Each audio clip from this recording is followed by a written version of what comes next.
Welcome to the Lose Weight, Live Life podcast. If you're a female professional or entrepreneur who would do anything to lose weight, yet finds it impossible to stick to a diet, to eat less, or just what you think you should, this podcast is for you.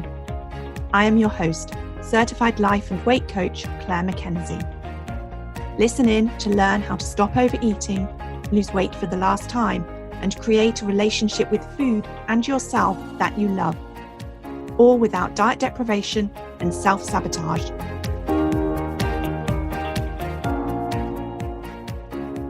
Hi everyone, I want to wish you a very warm welcome to episode number 35, and I'm sending you the warmest of Easter wishes if you're listening to this podcast episode the weekend of its release. Whether you are working or at home, or maybe for some of you meeting outdoors with friends and family for the first time in many months, I just hope you have a really lovely time. After Christmas, Easter is probably one of the most indulgent times of year for many of us. And I am, of course, referring to food indulgences, whether you are a chocolate person and will have Easter eggs featuring this weekend, or hot cross buns, or a picnic, or a traditional roast meal. I encourage you to really focus on what you want and to create that for yourself. Today, I'm going to talk through 10 ways for you to help yourself get what you want from special occasions. Now, this will be useful for you over the next few days of Easter, but also more importantly, you can use these 10 tips to help you with any special occasion, from a dinner party with friends to a celebratory afternoon tea to a holiday or a weekend away. First, I just want to say a few things about what's important about having or getting what we want. The reason we want whatever it is that we want is because of how we think the having or not having of whatever it is will enable us to feel. We want the cake because we want to experience the pleasure of the taste. We want the number on the scales to go down because we want the feelings of maybe pride or relief or confidence, whatever it is that you make that number on the scale mean. Also remember that different parts of our brain want different things. Our higher human brain can think about what will create positive emotion for us in the long term, whether that's a healthy body, being able to find clothes that fit us nicely when we go shopping, all of those things. Whereas our lower primal brain can only think about what will give you positive emotion in the moment. It can't think about anything beyond that immediate time frame. So here are the 10 things I encourage you to think about when you're evaluating how you want to eat during special occasions. Feel free to pick and choose or try the ones that you think would be most useful for you or that you think you are most interested in. Okay, so tip number 1 is asking and answering the what do you want question for yourself. Sticking with Easter for the moment, ask yourself what do you want from the next few days? And I want you to both think of this question in relation to food and in relation to everything else. Is it the chocolate, the hot cross buns, the roast lamb meal, or the glass of wine? Is it enjoying the weekend without eating certain foods and feeling proud when you stand on the scales Monday morning? Is it all about shared moments with family and friends? Once you've got a rough idea, dig deep and be curious about why you came up with the things that you did. Why are they important to you? Be curious about the foods that you want. Do you want them because of how they taste, or are you telling yourself something about the food has another meaning for you? Are you connecting food with love or connection or tradition?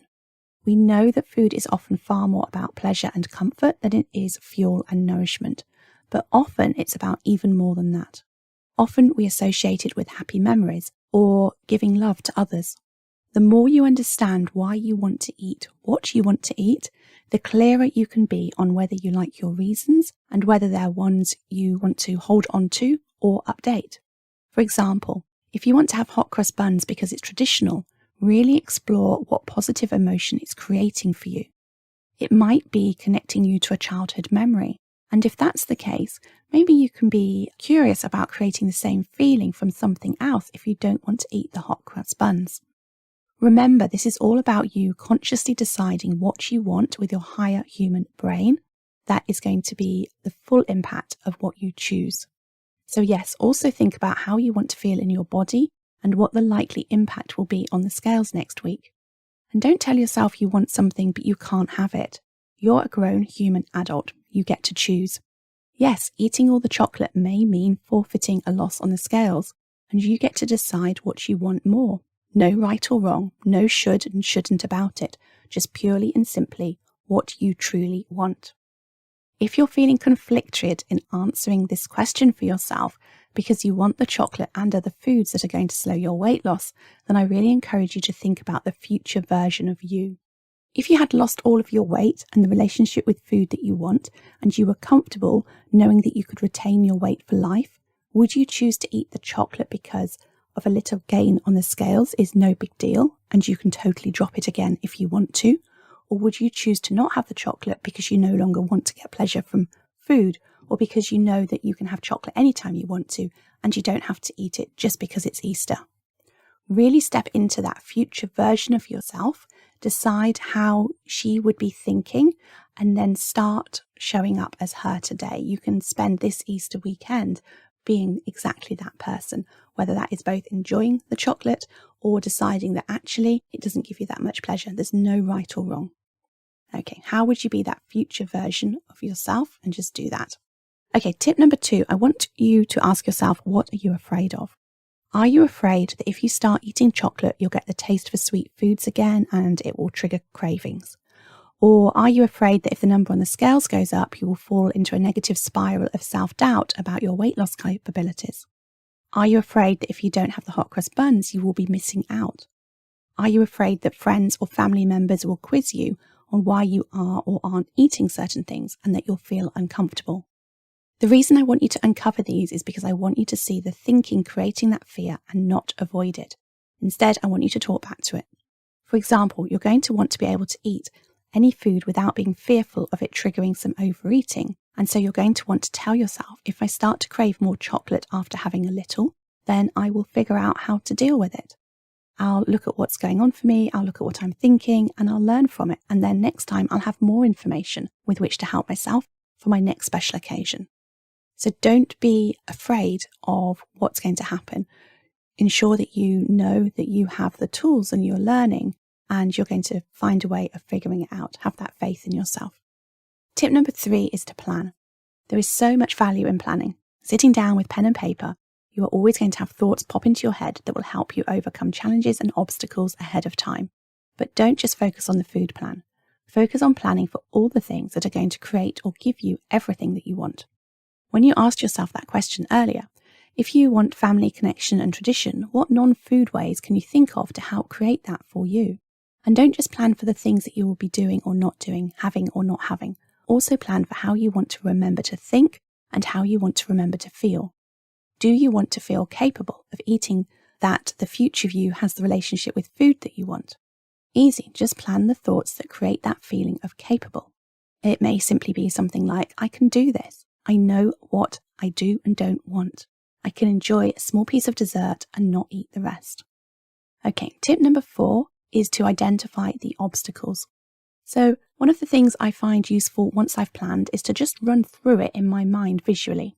I imagine myself going about the day, eating and not eating whatever I've got on my plan, and this enables me to do a reality check.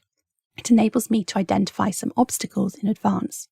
Observe yourself going about the day and see what you're thinking and feeling as you find yourself enjoying whatever it is that you want to enjoy without overeating. Notice what challenges come up and how you handle them.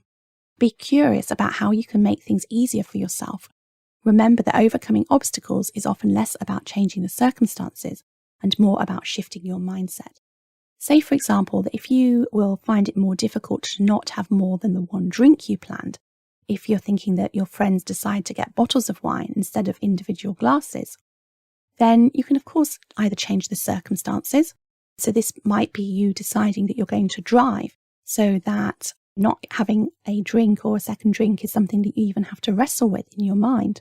Or you can decide what you want to think on purpose. And maybe that is that the first glass of wine is the best and the most enjoyable. And after that, drinking from a wine glass filled with water will feel just the same. You can even practice believing that or considering all the ways it could be truth for you if it doesn't feel true for you in the first place.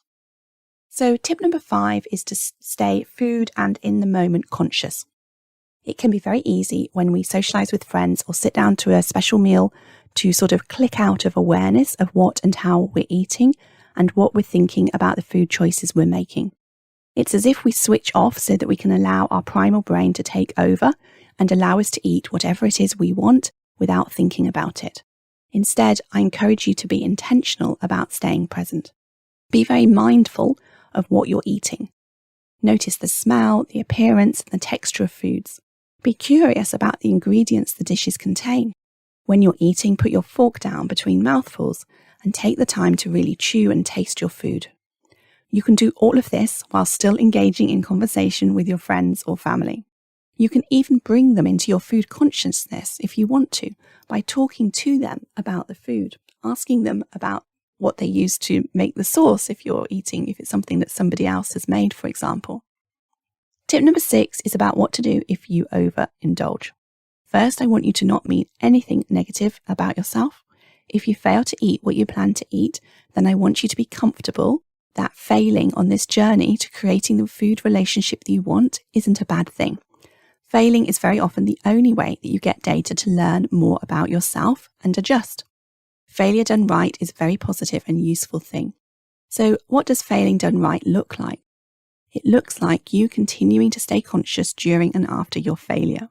The easiest way to do this is to withhold all judgment from yourself and step into curiosity. Observe everything that you can about yourself. Be curious about whether your thinking has changed, how you felt before you ate differently to how you planned, and what you said to yourself that led to more unplanned eating. Write everything down.